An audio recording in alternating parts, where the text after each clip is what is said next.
દાહોદના સંજેલી ગામે ઠાકોર ફળિયા ખાતે આવેલ શ્રદ્ધા વિદ્યાલય આગળ વરસાદી પાણી ભરાઈ જવાને કારણે બાળકોને ગંદકીમાંથી પસાર થઈને સ્કૂલે જવાનો વારો પડી રહ્યો છે, જેને કારણે બાળકોના કપડાં ખરાબ થતા હોય છે।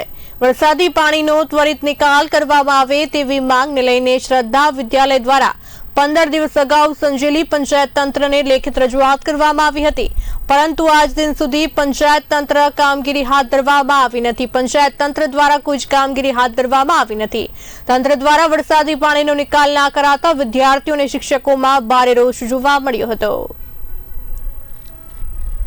શ્રી શ્રદ્ધા વિદ્યાલયમાં અભ્યાસ કરું છું। અમે સ્કૂલથી આવીએ ત્યારે અમારા સ્કૂલ આગળ પાણી ભરાઈ ગયું છે। અમે પંચાયતમાં જાણ કરી પણ પંચાયતે કંઈ નહીં કર્યું। શું નામ? આયુષ। અમારી સ્કૂલ શ્રી શ્રદ્ધા વિદ્યાલય સંજેલી આગળ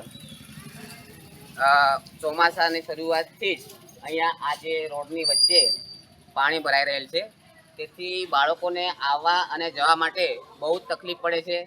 બાળકોના કપડાં પણ બગડે છે અને અમે 20 તારીખે પંચાયતની અંદર રજૂઆત કરી છે, છતાં પણ આ પાણીનો નિકાલ કરવામાં આવતો નથી। સાથે અમારી તંત્રને એવી માંગ છે કે આ પાણી તાત્કાલિક ધોરણે દૂર કરવામાં આવે અને અમારી શાળામાં જે બાળકો અભ્યાસ કરે છે એમને કોઈ પણ જાતની મુશ્કેલી ન પડે એવી અમારી માંગણી છે। તાત્કાલિક આ પાણીનો નિકાલ કરવો એ જરૂરી છે।